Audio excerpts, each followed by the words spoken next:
angiba uxoleleke ngokuxolelwa emnqamlezweni watsho wangubayixolele wayinika i-PhD yakho yantoni ye-peacemaking, right?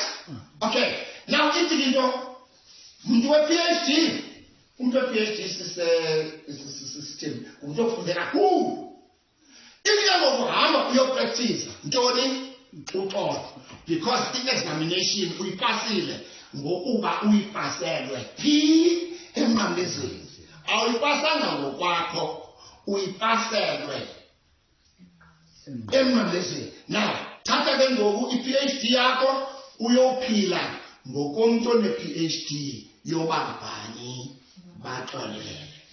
Now xa ngoku ufuna ukuzigulisa because uzozigulisa ngicela kanjani ngokuba wena uzawuthi andizumxolela ketana ubani bani awuthethi namntu andikuthuli andizumxolela ketana ubani bani because akakamceli uxolo. Now he took upon himself our diseases. Where? At the cross. At the cross. Okay. Now uthi wena my disease which was taken at the cross, I want it back. Oh, what a take. Yes, that's what you are doing.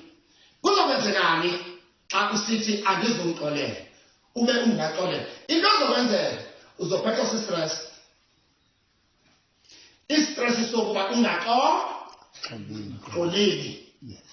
Number 2, uzoncipha indawo yakho yokuhamba. Uzoncithelwa yindawo yokuhamba. Jesus. How? Xa umbona umuntu ongamxolelanga uzorhalela uthathe indlela. Unyanzeleke bathatha laa ndlela kuba ungenayo enye indlela. Uyazibona uphila phantsi kwe-stress. And then the disease that was taken at the cross away from you. Nguwe oye woyilanda wathi ndiyakufuna ukuphila phantsi kwe-stress ngenxa yokungaxoleli. Utsho ugcine i-stress sakho.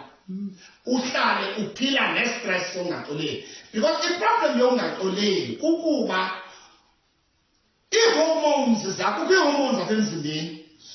Kukho ii-hormones eziye ziriliseke xa wonwabile. Ingazokwenzeka, you are not going to have joy. Every time ubona lam, thixo nanku bani nasi sasithemba. Ndiyayiqonda into yoba kongezeleleka i-stress because every time i-stress ufaka i-stimulus siyanda i-stress siyanyuka ilevel yaso. Into ezokwenzeka kukuba udibane ne-disease eyenziwa yintoni? Si-stress. Ngubani umuntu othathela disease? Nguwe phi at the cross. Uyithathe njani? Ngoba uthi ndimile ukuba ngingaxolela. Ndiphila kwa-grade R. Ndifuna ukuba ndixolele wakuba ubani bani elucelile uxolo. Ngubani olahlekelwa yi-peace? Exactly. Ngubani ozoba ne-stress? Exactly. And awuzuthandazeleka xa i-stress sisiye sakhula senza i-high blood pressure. Kuba i-stress siyayenza i-high blood pressure. Zikhona nezinye izigulo esizenzayo. Into ezoba ungalungi yintoni? You took a disease from the cross and brought it upon you. Okay, ndiye pha emakhaya kuJosh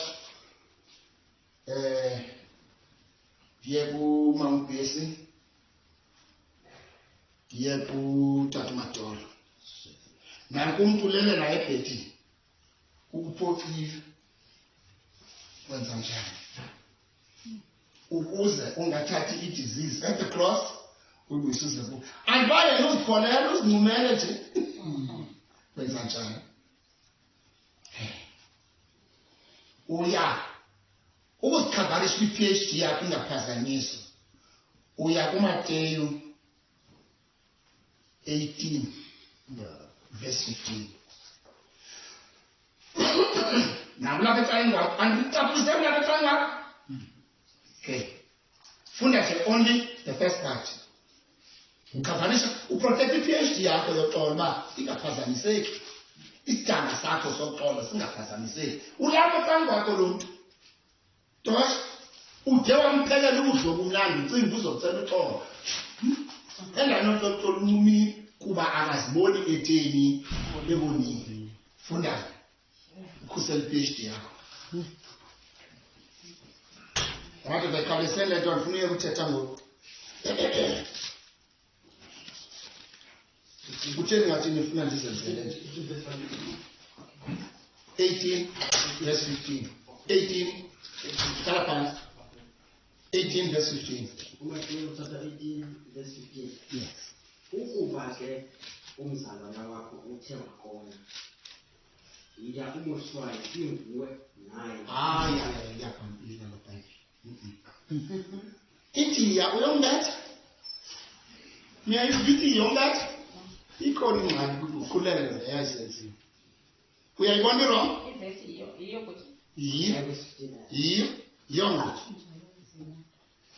Yeah?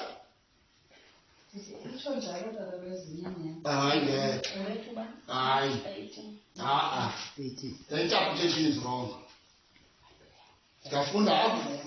If your brother sins, go and show him his fault. No. You show him his fault. Why do you show him his fault? Why?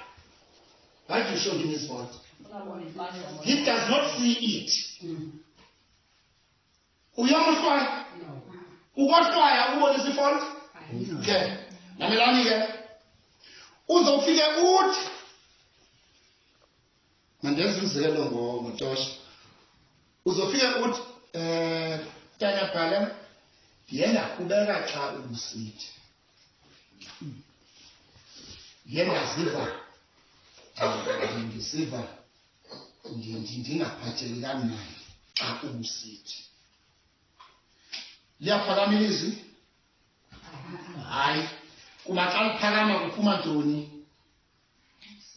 Kuphuma ntoni? Hayi laa nto. Sathi bithethwa pha. Kuphuma ntoni? Isohlwayo. Aliphakami. Linjani? Liphantsi. Unqumo. Tosh, kwenzela nabo. Ofuna sithandazela. Okay, as I say then. Okay. Unqumo lona uthini umntu wakhona? Uthini umntu wakho wesimile? Qiniseka ukuba ismile sikhona ngela xesha. Uma ukwazi isimaneja, qiniseka uba ubuso bakho ayibo ubuso bengonyama. Xa ismile ungakwazi uthini? Usimaneja. Okay. Kutheni usenza loo nto? Kukuba kaloku wena unesidanga santoni? Soxolo. Kuba igama lakho ungubani? Ungubani? Uyabonakalisa ukoniwa okungabonwanga ngohlobo lwaphi? Lwaseluxolweni. Right? Khetha bhala ndiyonqena ulala. Okanye ukuzulise nje kanjani. Bhala ndiyonqena ulala. Hayibo. Hayi utheni ulala, unqena ulala. Utheni ulala. Bhala ndiyonqena ulala bhala ndiyonqena ukulala. Lilizwi likaThixo elitsho ngelo hlobo. Uthulume kuloo ndawo. Lilizwi likaThixo elithi wonqena ulala. Liletshoyo. Andiyiva le nto ithethayo. Lithi ilanga malithini? Malingatshoni. Selitshonile ke ngoku ethule kuba akazi uba kutheni. Bonile. Unqanda uba kungaphinde kubekho langa elithini elimuvayo. Lingaphumi ndisa ukutshona selitshonile. Nqanda uba lingathini? Lingaphumi. Ngoba uyitsho inje njani hayi ngenze iBhayibhile xa ndisonqena ulala kuba xa ndisonqena ulala ndonqena ilanga ilanga litheni nkosikazi njengoba selitshonile ndenqena lingabi saphinde liphume kusenje kunjani kukho into endithe ndayenza ethe yenzeka xa bendipheka oku kutya ndithathe ixesha lam kuba ndisazi uba ukutya okuthandayo ndaqonda xa ndikunika uzokonwaba suke ndakubona uthule mhlawumbi ke phana emapoliseni udibene nabantu abakuphethe kakubi kodwa ke ndiye ndakuphazamiseka uba okwaa kutya ndithathe ixesha lam elide amadoda anengxaki yokungabi nayo i-appreciation niyayazi uba ayifunda le appreciation xa ithe yamkelwa ngumfazi ixesha elide izayifunda i-appreciation yabona ke nina ndifundela kwakum ndiyandifundisa ke ngoku ngaphinde kubekho umntu ozophiwa ukutya awukatshata Hayi. mhlawatshata ungawulingene minene uphiwe ukutya ungathini Ndingathi enkosi. Ndithi enkosi imama. because uyalimala hayi ungathi mama ikhona indlela ozombisa ngayo use-eli ngokuba uyazi into zonamufundisa kuba asithumelele ileta zoba masisuke emamandleni ethu kuba sikufundise into ungekafiki kuyo lizawufika awuzuthi mama kodwa awuzutsho ngolo hlobo siyayazi niyayiva le nto nditshoyo kuba lo mntu uphi ulapha niyayibona yes into vele yenzeke yi-body language i-body language once iqaliswe sekungenelele bani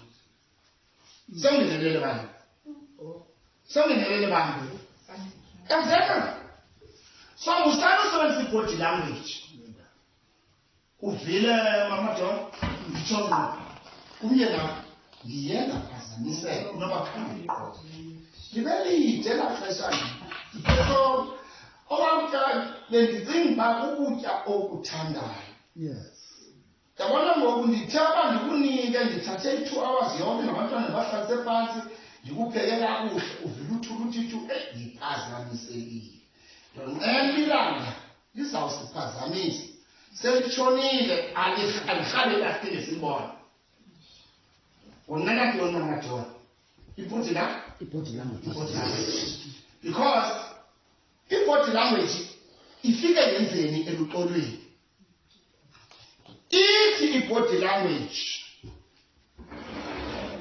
nathi dyabubhediyeni kukho esi sikhewu sizovulwa ngulowo nakeleyo ndiba asivula xa esivula lo andibakazinto xa esivula uthi sathana ngena abaphathi bethu kuba kakade sendivele sathana nonakele utsho niyebona yes angeneke yena usathana futhi uzongena ibhedeni clean enxibe igambutsi alithembelise ngubani lo wenze yonke leyo ngulo ngale nto ayenzileyo because once ibe ngapha sem-invite usebenza kafuna ukukhwazela xa e-invite uyasebenza nje usathana mhlawumbi uyacinga nje